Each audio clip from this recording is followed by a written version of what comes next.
Indigenous nations on whose traditional territories we're all gathered. I'm here in my home in Pass Creek in the Kootenay, so I'm on the traditional territory of the Tsalike Okanagan, the Shewepem, and the Tanaha. And I want to thank the organizers for putting together what I know will be an informative and engaging conference in these challenging times. I agree with Susan. I think we'd all rather be in person, but this is a second best.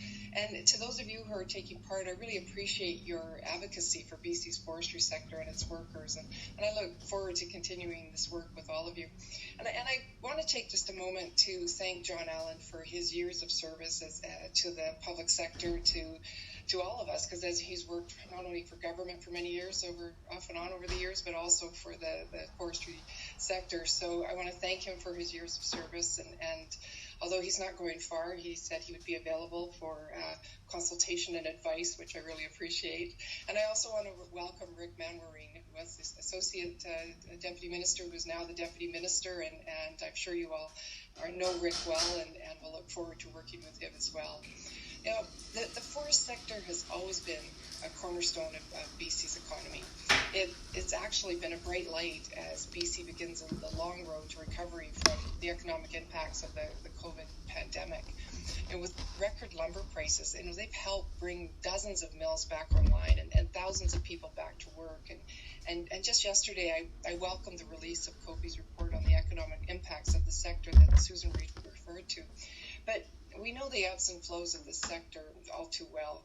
And as we focus on our economic recovery from COVID, we can't repeat the mistakes of the past. We must create a more resilient and sustainable forest sector that is innovative and responsive. The previous government failed to help the industry transition when they had the chance. In the interior, lower prices for lumber, back-to-back severe wildfire seasons, and the end of the pine beetle cut had led to a number of sawmill closures. The challenges had created hardship for workers and uncertainty for the communities that depend on forestry for their livelihoods. And there was little done to ensure companies adapted. Little was done to help forest-dependent communities. So previous governments have also left the unfortunate legacy of their inaction on old growth. This issue has historically divided British Columbians, and today it's no different. We've seen protests in our communities and blockades in our forests, and we've heard from forest-dependent communities concerned about their fate. So on one thing both sides have agreed on is the old way of protecting old-growth forests just wasn't working for anyone. So my mandate from Premier John Horgan and from the people of British Columbia was clear. We need to move forward. This government has a vision for a forest sector that balances economy with ecology. And it will mean updating forest policy and legislation to secure a sustainable future for forest communities and Indigenous peoples, forest workers, their families, and forest companies. Transitioning to high value over high volume production will be a key element of a revitalized BC forest industry. The shift to value added will help people by creating sustainable forestry jobs across BC. And we know that a strong dimensional lumber sector is crucial to our industry. Builders around the world value our top quality wood, and we want those companies to be successful. But we have seen our industry become more consolidated and less diverse. A 21st century forest sector will be a mix of large industry and independent manufacturers selling a range of products at home and around the globe. That diversity will help the province weather market downturns. We also know that for the industry to create family-supporting jobs in rural communities, we need to get more from less. Our government wants to make sure fiber is getting to manufacturers who can add more value and create more jobs as a result. Protecting and creating jobs for workers and communities is a priority. And this includes moving forward with renewal of the interior forest sector and revitalization on the coast. It means continuing to advocate for a fair market for BC wood products and softwood lumber negotiations with the United States. And it means advancing reconciliation by focusing on creating opportunities for Indigenous peoples to be full partners in our economy. And will champion innovation in the forest sector that aligns with Clean BC objectives and improves sector efficiency. Mass timber is a part of this, and yesterday the province announced it was accelerating its plans for the adoption of mass timber building through an advisory council and 12 research and demonstration projects. And some of you are on that advisory council, and I really look forward to working with you, and thank you for being on it. A balanced and diverse forest sector must support BC jobs, but also our commitment to the environment. Nowhere is this clearer than in our approach to old growth. Our government committed to doing things differently to protect vital old growth stands while supporting workers and communities. And that's why we commissioned the independent panel report from Al Gorley and Gary Merkel, two respected foresters, and Gary, a member of the Tahltan Nation. And Premier Horgan has tasked me with moving to implement the report's recommendations in addition to our first action that was taken in September, where we protected old growth in 9 areas. And in a break from the divisive practices of the past, we will engage the full involvement of Indigenous leaders and organizations, of the industry and environmental groups to find consensus on the future of old growth forests in BC. Because, when they grow up, I have 9 grandchildren, as many of you know, I've stated often. I want my grandchildren to be able to find family-supporting work in the forest sector, if that's what they choose. But I also want them to be able to go for a hike to see old growth in a forest, not in a history book. That's important, I think, to everyone. I know that COFI and its members share the same priorities as we do. I think you recognize the importance of jobs, but I know you care about the environment, and we are working to reduce the sector's footprints. The innovations of industry will be a crucial part of moving forward, and we will work with you on those. I'm proud of your successes. The work you do keeps British Columbia as a global leader in sustainable forest management, and we need you on the path with us as we continue to move the sector forward, because the changes we make will be key to building a forest sector that is sustainable and to protecting the biological diversity in old forests that we all value. Thank you so much for the opportunity to speak to you this morning. Thanks very much, Minister, for your remarks. I know we have just a little bit of a time to have a discussion with you before we move to our next presenter. So I just want to go back to your opening comments. You talked about the forest sector being a bright light in economic recovery, and I think for sure that has been the case. I mean, nobody could have quite predicted the last year that we've had, but certainly, it is something that is helping sustain the province and also particularly in the region that you come from. You come from the Kootenays, and as our economic impact study talked about, 700 million in GDP and about 5,000 jobs linked. So you clearly, and of course with your background, you certainly know about the importance of the sector. So can you talk a little bit about how you see us working collaboratively to double down and maximize the impact of that for BC's economic recovery from this global pandemic? Okay. Well, I mean, you're right, Susan.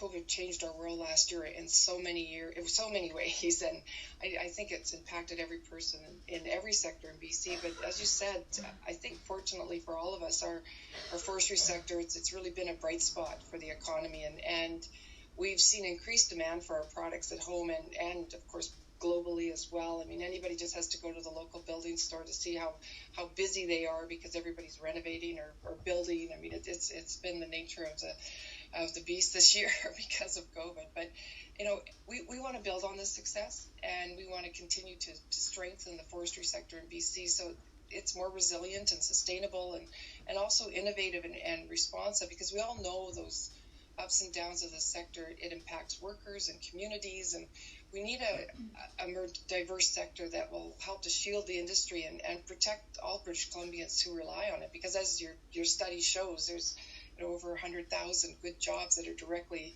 affected by the forest industry. So it's really important that we're able to build relationships and advance joint efforts to combat climate change and to support BC workers. And I think innovation in the sector is a key part of this, and I think one of the examples is the sustainably harvested low-carbon mass timber, which is the building material of the future. We've seen all kinds of reports, and we know how successful it is in the States, and now we're here in BC, and it supports our efforts to advance clean BC and combat the climate crisis. while securing a good future for British Columbians. So I think promoting its use and creating new employment and economic opportunities will benefit future generations. And as I said, I want to make sure that kids that are 5 years old now can work in the forest industry, and I think we all want to see that. So when the time comes, so I think we will be able to do that. I totally agree. And you referenced the meeting that you and I were both on, the Mass Timber Advisory Council that had its inaugural meeting yesterday, and it was at the same time you were out announcing those 8 new demo projects and the 4 pieces of research. It's certainly something that, there was an impressive group of folks on that, lots of expertise on that group. So I'm really looking forward to being part of that exercise and to making sure that we can move wood building forward, and the development of the other value-added products that are being produced around the province. But maybe what do you see as what are the short-term things? I know there's a number of pathways that the government is looking at on the mass timber. Maybe you could just talk a little bit about what that dedicated group in your, not in your ministry, but in the Minister Kilon's ministry, and also how it's being pulled across the sectors, because we've seen it in a couple of the mandate, or 2 or 3 of the mandate letters. We know it's a cross-government initiative, but tell us how you're pulling together to try and advance mass timber.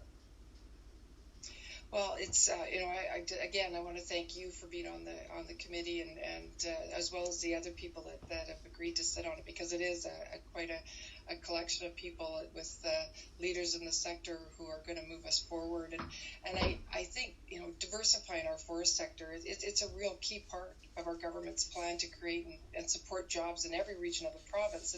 And mass timber continues to transform the building industry, and the demonstration projects that were announced yesterday, as you said, and the research. I have to talk about the research too, because Minister Kilon is who's the lead on this one, is very excited about the research as well, and very passionate about it, as anybody who was on the call yesterday would note.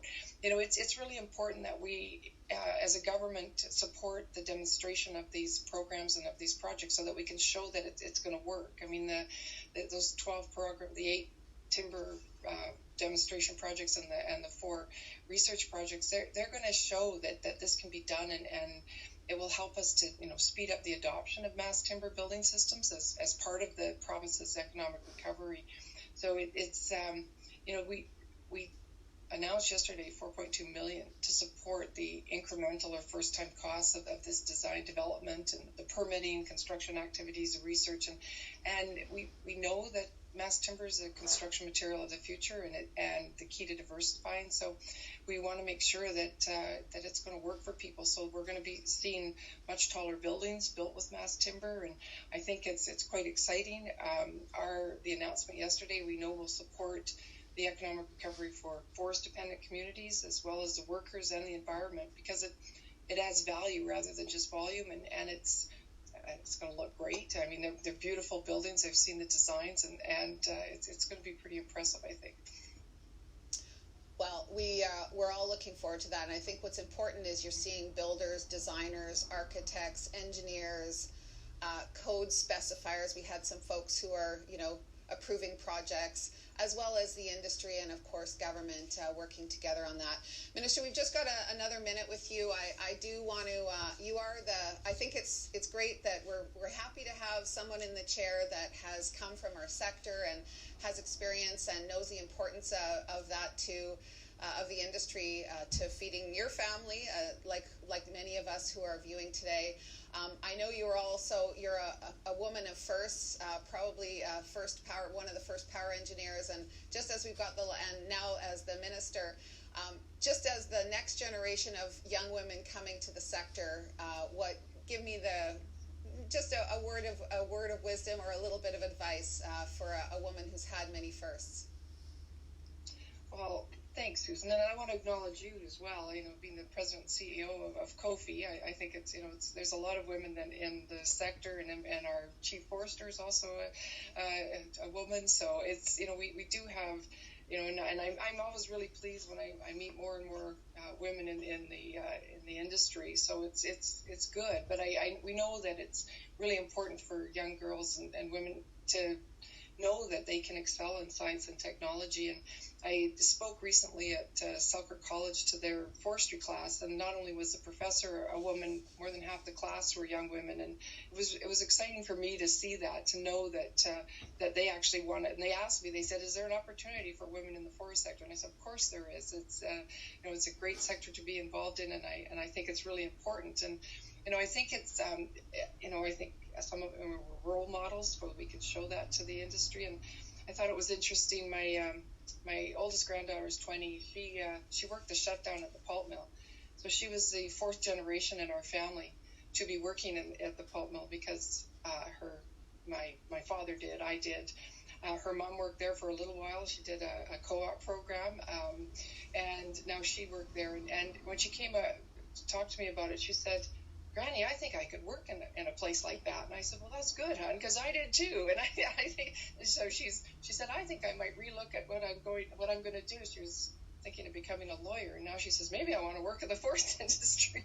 So, and she's already 2 years into her program. So, but it's I think we need to encourage young women to know that it's a great opportunity, it's a great career, and it's a good family supporting job, as I said, and we want to see this career for people for many years to come. Thanks so much, Minister. And if your granddaughter is looking for work, just make sure she reaches out. We would love to welcome another young woman into our sector. I want to thank you for being with us today. I also want to thank you for bringing your energy and the balanced approach that you're taking. We do have challenges, but we look forward to working with you in the months ahead, and we very much look forward to welcome you back next year at the COFI convention in person. So thanks so much, Minister, for joining us today, and I hope you enjoy the rest of the session. And now I'm so pleased to be connecting to Washington, D.C. and to Canada's ambassador to the United States. Thank you very much, John, and it is a pleasure to be with you here, coming from the traditional territories of the Lekwungen-speaking people, the Esquimalt and Songhees First Nations. I want to congratulate Susan and her entire team for pulling together a COFI convention in this most extraordinary of times. None of us, of course, expected to find ourselves going into the second year of a global pandemic, but yet here we are. And despite extraordinary challenges, British Columbians have demonstrated their resiliency, as has the forest industry, to keep going, to keep creating opportunities for British Columbians, creating wealth for shareholders, for British Columbians, and indeed the entire country. I also want to acknowledge the work that the industry has done to keep their workforce safe during this extraordinary time. It's really a testament to the focus on keeping work sites safe, not just through a pandemic, but every day. And I lift my hands to the industry for doing that. I also want to acknowledge what Ray and Don and Jeff said at the closing of their remarks. I too am very hopeful and optimistic for the future of forestry in British Columbia. But I also know that there are challenges ahead, and I hope to touch on some of those challenges today. But it was 3 years ago that I came to, this is now the third time I've been before the convention, but 3 years ago, when I was sworn in as government, the first thing I did was go to Ottawa to talk to the federal government about the pivotal role British Columbia needed to play in discussions around the softwood lumber agreement. I then traveled with David Emerson to Washington to talk to the United States representatives on trade and commerce to make the case that the softwood lumber agreement was paramount to British Columbians, paramount to my new government. Sadly, here we are still talking about it, and I want to thank Kirsten Hillman for her very able work as ambassador in Washington. I've had several conversations with her about the softwood lumber file and a range of other interests in the United States that affect British Columbians. But indeed, since day one of my time as Premier, I've made forestry a high priority, and it remains so to this day. It continues to be an economic driver in rural communities and, in fact, across the entire province. We all know that we're blessed with a bounty of natural resources, not just on the land, but under the land here in British Columbia. And, of course, those resources belong to all British Columbians. And we need to make sure that we're managing them and stewarding them and sustaining them in a way that will not just benefit this generation, but future generations as well. It's critically important to the future, in my opinion, that we steward those resources with that focus in mind. I know when I engage with Don or Ray or Jeff or other leaders in the industry across the province, their preoccupation is to continue the industry as a vital part of not just the communities where you operate, but indeed part and parcel of our economic fabric here in British Columbia. We can't squander that benefit, though. That bounty is there for a long period of time, and we need to make sure that we do what we can to ensure it's there for the future. We need to make sure that forestry thrives so British Columbia can continue to thrive. You all know, of course, that there are challenges ahead. Fiber supply is an issue, other challenges, trade issues, and of course, the need to make sure that we're moving from a volume-based business to a value-added business. And of course, the future will be different from the past. It absolutely must. But as your CEO table said, everybody gets that. This is not a revelation. This is not something that's being sprung upon people. There's an understanding at corporate boardrooms and community halls, in union halls, right across British Columbia, that the forestry of tomorrow will not be the forestry of the past.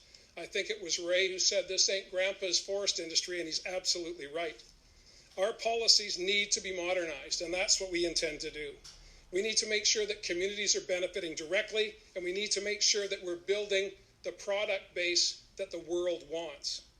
We've already made steps towards mass timber innovation. As you know, yesterday we announced a Mass Timber Advisory Council. We announced a series of demonstration programs, and we also know that industry is already making those investments so that we can move from a niche business to a mainstream business when it comes to mass timber. But of course, it's not just building a market here at home. I know we've already talked about the importance of the changes in the building code to move to construction of 12-story mass timber buildings, but it's also making sure that we can pivot from that domestic market and move to an international market. In my time as opposition, I talked to leaders in the industry. Some of them were on the video just before I started. And I heard repeatedly that if we want to build a value-added marketplace, we need to make sure that we're doing something to cultivate that right here at home. And I believe we've been taking steps over the past 3 years to do that very thing. And I've seen great progress in industry, and the discussions that we've been having at this COFI convention confirms that, of course. But as we continue to accelerate demand, we need to make sure that we have sufficient supply. And that falls to industry to work, and we want to make sure we're doing what we can to assist in developing the policies that will modernize the industry and prepare it for that transition to a made-in-BC product base that the world wants to access and that we're using regularly here in British Columbia. In a few weeks, Budget 2021 will build on the infrastructure investments that the province has already made, and we want to make sure that mass timber is a key part of that. That's why we made the announcements we did yesterday, and that's why we're going to continue to make announcements about how we can use mass timber in British Columbia so that we can demonstrate to the world that it's the way to go. Last year, of course, also we saw significant investments from industry in transitioning, and I want to commend those who've made that transition for the work that they did. An essential part, of course, of our approach to the industry is to make sure that we do focus on that value-added marketplace and we stop chasing every stick to get it out as quickly as we can. Obviously, the prices are staggering, but we also know that when the sun shines, that's the time to put that money away and prepare for the rainy days that eventually will come our way. We all know that this is a cyclical business, and we all need to make sure that we're taking advantage of these extraordinarily high prices, so when the market starts to stabilize again, we're not looking back to government or out to workers to make concessions to make sure that the companies can continue to be profitable. I also want to remind everyone, of course, that the focus of our government is on ensuring that the land base is shared by all British Columbians. It's an essential part of our approach that works towards meaningful reconciliation with First Nations, and of course that commitment was most graphically demonstrated when we introduced the BC Declaration on the Rights of Indigenous People, and it passed unanimously in the legislature in the fall of 2019. Part of our work will be, of course, consultation and further cooperation with Indigenous peoples, and now is the time to forge those meaningful relationships so that we can eliminate the uncertainty that has been hindering growth in the industry for far too long. As Jeff said, every generation needs to look at forestry policies and practices and make sure that they're meeting the needs of contemporary society. And that is also part and parcel of the mandate of this government as we look to a future that very much includes a robust forest sector that benefits all British Columbians. Today's historic prices will not last forever. We need to get our head around that. I'm sure that all of you at the convention understand that. It is almost incomprehensible to think of sustained $1,000 prices, but yet that's where we are.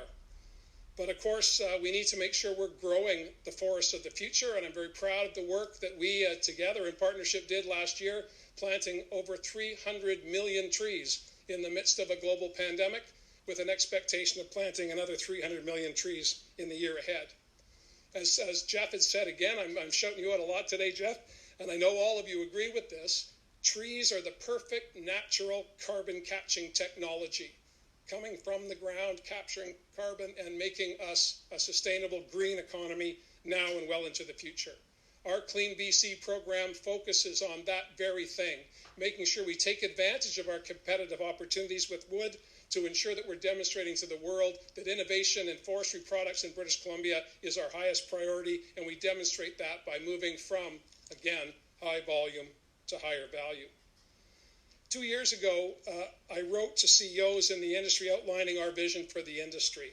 I wrote that letter because the growing shortage of fiber following the 1-2 punches of successive wildfire seasons and the end of the beetle kill made it imperative that we do something about the declining fiber basket and too many people chasing too few trees. And I encouraged CEOs to work with leaders from labor, from communities, and from Indigenous nations to find a way forward, to show leadership on the land base with all of the partners. And I acknowledge there were many challenges to that initiative, and I was more hopeful than perhaps I should have been. Of course, there have been some business-to-business tenure sales, and arrangements with Indigenous nations have happened, but you'll all be aware, of course, that there's progress yet to happen, and I'm disappointed about that.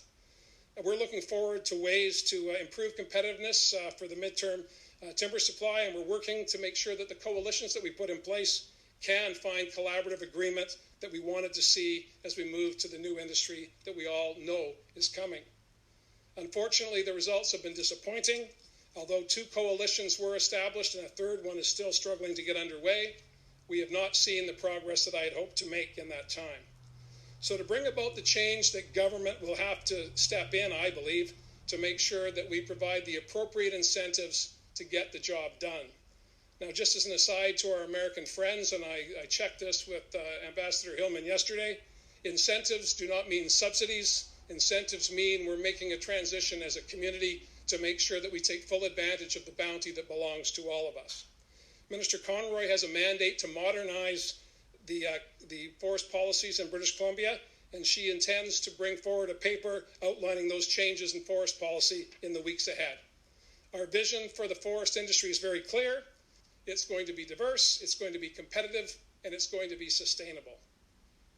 One that places people first, and one that works directly with Indigenous peoples. These incentives, in my opinion, will improve certainty in the industry, and they will benefit everyone. 2 important themes emerged from the coast revitalization and the interior renewal initiatives. First of all, there's too little fiber, and we need to do something about that. Secondly, we need to make sure that Indigenous nations are full partners in the sector. Now, there's no magical solution to the lack of fiber, but I do believe there's work that we can do business to business to encourage companies and Indigenous nations to work together. And those who do have tenure and do not want to share it, well, we'll have to step in and ensure that there is fair compensation as we move to a more equitable distribution of access to forest products so that we can continue to have the diversity that we all want to see. The more details, of course, will be in the intentions paper when it's released in a few weeks, and I want everyone watching today to know that we want a forest industry that is competitive, invests in BC, and continues to have good-paying jobs for British Columbians in every part of the province, not just in rural BC, but in downtown Vancouver as well. Change is coming, we know that, and I'm confident working together we can make sure that changes for the better. Secondary manufacturers need access to fiber to get into the promising businesses like mass timber and other high-value products We need to make sure they can access fiber. I know many members at the COFI table today and participating in this conference understand that and are anxious to get access to more fiber so their businesses can grow. They can create more wealth in communities as well as more jobs for people in every part of the province. But repositioning for greater proportion of our fiber to manufacturers is, of course, a key part of the plan. But we want to do that collaboratively. We want to make sure we do that in a way that is fair and just for the tenure holders, but also recognizes that we need to ensure that we're sharing the bounty so that all parts of British Columbia can benefit from the work ahead of us. BC market pricing system will remain unaltered. BC Timber Sales will continue to do the good work that they're doing. And I've also heard, and I agree, that you should not have to pay twice to access timber. I've also heard from communities, and they've said absolutely clearly that they want to be part of the deal. They want to make sure that their communities do not become just a thoroughfare for logs going from their community to another community. Those changes are absolutely imperative, and I know everyone at the conference understands that. But we can and should do it in a way that benefits everyone, and that's our objective, and that's the mandate that I've given to Minister Conroy. The primary and secondary industries in British Columbia will depend, of course, on collaboration with communities and Indigenous partners. That's in the benefit of those companies, it's in the benefit of those communities, and it's to the benefit of all British Columbians. I believe this is an opportunity to build on the confidence that we heard from Jeff and Don and Ray at the conclusion of the CEO's table. This is an exciting time to be involved in forestry, and I'm excited to have the opportunity to lead a government that is absolutely steadfastly committed to making sure that the bounty of British Columbians is shared by everyone. It's also critically important that we do that in a fair manner that meets the needs of all of the participants so we can continue to grow a vibrant industry that means so much to British Columbia's past, British Columbia's present, and most importantly, British Columbia's future. We have a lot of work ahead of us. Let's get at it. Thanks for having me at this convention. I look forward to conversation with Susan, and of course, I look forward to seeing you again next year with a renewed emphasis on making sure that the forests of British Columbia are working for everybody. Thanks for your remarks. Thanks for being with us again today. A three-peat comments. Excited to hear. We obviously share your excitement in terms of the opportunities that are ahead. We know we've got some challenges, including the recovery, the economic recovery that we are all engaged in. You saw our report that we released yesterday, but of course you know it well, having come from worked in the forest sector previously in your career. Can you just talk about a little bit about forestry and particularly natural resources sector and how they're going to help lift us up, what we can do to help support the lift up that you are helping to lead for British Columbia? Well, thanks, Susan, and I too very much look forward to seeing you in person one of these days.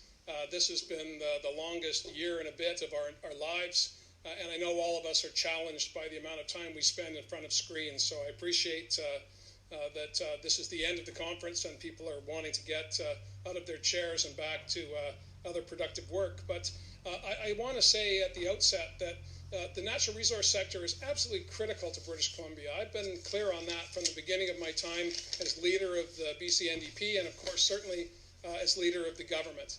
Whether it be forest products, whether it be minerals, metals, or our natural gas. I believe that we have such an abundance here, and we have, as again, I'm shouting out Jeff, talked about the regulations in British Columbia that have been put in place to protect people, to protect the land, and protect those industries that make investments, hopefully as regularly as they possibly can, to create more wealth for British Columbians. We need to have a vibrant forest sector, of course, but we also need to make sure that our mining sector, our mineral exploration sector, and our natural gas abundance is there, not just for now, but for the future. And of course, one of the key things we did during the pandemic was to declare those industries as essential services. And I give, again, more directly, I lift my hands to industry representatives who worked overtime and went the extra mile to make sure their workplaces were safe so we could continue to operate without outbreaks in mills, without outbreaks on the land without outbreaks in industry broadly speaking. And so clearly, if we're going to have the response we need to the recovery, and Bridget is part and parcel of the work that we're doing, reaching out to industry to make sure that all parts of the economy understand how we have to go together into the exciting time of rebuilding and recovering from what has been a very challenging year. But as you know also, Susan, we had a bit of an advantage on other jurisdictions in Canada. We had balanced budgets, we had low unemployment, we had private sector investment increasing, and so I believe we'll be able to bounce back quickly, but we won't be able to do it unless there's confidence in the forest sector, unless there's confidence in mining and mineral exploration, and that's what my focus is going to be in the months ahead. Thanks. Economic recovery is critically important, but so is the challenge that we're facing around climate. And that's equally important, not only to us, but to investors, to governments around the world. And, you mentioned trees are the perfect carbon capture technology. I think something that Jeff might have said. But, we have the ability to provide low carbon products. Certainly anything made from fiber, sustainably managed forests in British Columbia are producing all kinds of products that are made from sustainably managed forest fiber, and they can be part of fighting climate change because, as you know well, they're storing carbon. I know there's been a lot of discussion around how we can advance this real BC advantage that we have around the ability to produce low carbon products. Can you just talk a little bit about that? Absolutely, and before I get into the substance of that, I want to just say that at the beginning of the pandemic, 3M, a manufacturer in the United States of N95 masks, depended on fiber from the Harmac pulp mill just up the road from me here in Nanaimo. So there's an example of not only is our forest products critical to a low carbon future, they're also critical to meeting the needs of society every day. And in the midst of a pandemic, the pulp fiber from Harmac was going the extra mile to protect people in ICUs, not just here in Canada, but indeed around the world. So that's a good example of where a modest investment leads to great outcomes for people. But clearly, George Heyman, the minister responsible for climate change solutions, works very closely with my Minister of Innovation, Ravi Kahlon, and Minister Conroy. We're having a cross-ministry approach to climate action. We need to take advantage of our competitive advantage when it comes to our forests, those areas that are already protected as carbon sinks. We need to work with international decision makers to ensure that we get credit for these sorts of things. But it's not even about the credit when it comes to the carbon sinks. We all know that our forests are, as they stand, are sequestering carbon, and as we use those forest products to build our communities, we're also sequestering that carbon in a building product. And I believe that although the prices are astronomical today, there's still a premium to be paid in the marketplace for clean, green building products. And I believe that we are well placed to have that, as we've always tried to do, to demonstrate to the international marketplace that British Columbia wood products are sustainably harvested, as well as now providing that elegant, perfect, natural sequestration opportunity, not just here in North America, but indeed around the world. And I'm pretty excited about that. And my direction to my minister, Susan, is to work collaboratively on innovation, work collaboratively on the land base, as well as at international venues where British Columbia has been a leader, quite frankly, not just my government, but going back to the introduction of carbon pricing in British Columbia back in 2008, 2009, the first jurisdiction to do that. British Columbians are now, I would say, have become aware and understand the value of carbon pricing. You don't see, as we are in other provinces across Canada now in 2021, quibbling about the value of putting a price on carbon. We have now got a competitive advantage because we're that much further down the road. So all of these things transpire to make British Columbia an enviable place in North America, but also a good place for people to invest who want to put their ethical dollars into green products and into carbon change solutions. And part of advancing that, of course, is around mass timber. We saw the announcement yesterday, so we're looking forward to, we're talking earlier to Minister Conroy about the mass timber announcement and the demo projects, which we're going to be involving, architects, engineers, specifiers. students who are learning at BCIT, constructing that new residents out of mass timber, who are going to actually be learning, getting time on tools and having the ability to learn in a real-time environment. So that's really exciting, and we're looking forward to partnering with government on that. And I'm happily thanks for the opportunity to serve on the Mass Timber Advisory Committee. I want to turn quickly. You mentioned Ambassador Hillman. We had the opportunity to have a discussion with her earlier today. You talked about going to Washington, very first part of your mandate. Lumber prices, have been the crazy story of this year, but they're now starting to put a little pressure. We talked about that with Ambassador Hellman about how, it's always eluded us. How do we get the consumer angle around this? So can you just talk a little bit about, what you're seeing? I mean, we're all trying to look at the data points and calibrate when will be the time to get a durable solution. Can you talk a little bit about that and what you're anticipating or what you would hope for? Well, I think it's an exciting opportunity for a couple of reasons. First of all, I was going to say convince. I worked with the Prime Minister to make sure that in his first engagement with President Biden, he put softwood lumber on the table, and he did that. And again, there was no pushing needed. The Prime Minister fully understands the challenge and the importance of softwood lumber, and an agreement that recognizes that we're a small, open economy, we're free, fair traders, we have a valuable product that's in high demand.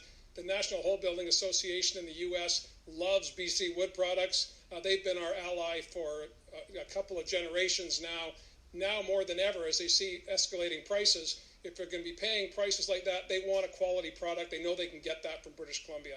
So having that construction element on our side in the U.S. is important. I don't think it's lost on anyone here who has a United Steelworkers certification in their operations that President Biden is a strong friend of organized labor, particularly the United Steelworkers. This is something that I played on to our advantage with a personal relationship with former International President Leo Gerard. Leo's now retired, but the commitment that the Democrat administration in Washington to making sure that good union-paying jobs are there for not just today but into the future also plays well for us. And the role of the steelworkers here in British Columbia, the role of the steelworkers in the U.S. is a positive. I also believe, and Ambassador Hillman is very well versed in this file also.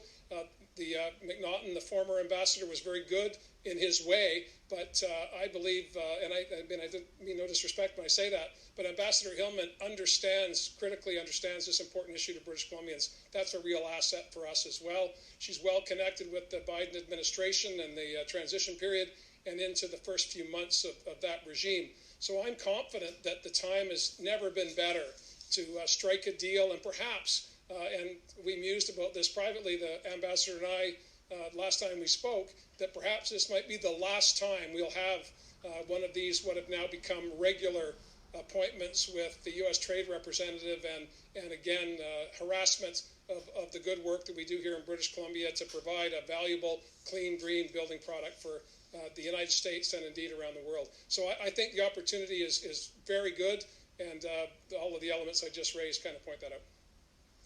Well, I'll tell you, if this could be the last time we have this discussion, there would be nobody happier than all of the people here, and you would hear a very loud amen to that. So we'll look forward to that, and I know it's going to be an interesting year as we move forward on this file.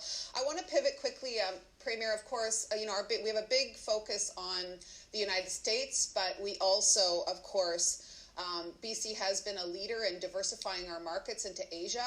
There's been some bumps with China, with the relationship with China, but we still in our industry, working in partnership with the provincial government, have really seeded the market, particularly in China, with provincial government and Natural Resources Canada and industry working in a highly successful partnership.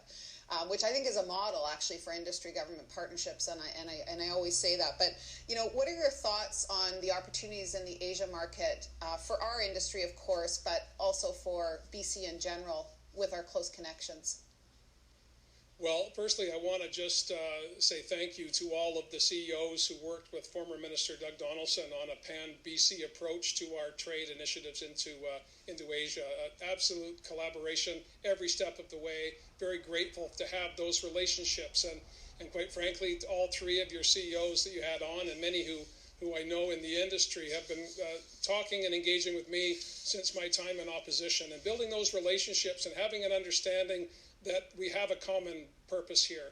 That is to make sure that we manage the resources to the best of our abilities, and that means getting to other markets. Why I believe the impact of softwood lumber has not been as acute this time is because we have made a concerted effort as a government, the province of British Columbia, and industry to diversify markets, and we have to continue doing that. I'm quite disappointed. We had a pretty ambitious trade plan for travel before the pandemic hit, but we are going to pick that up as soon as travel is able to take place again. China is a challenge, of course, because of issues that are well known to everyone in the room, but there are other opportunities as well.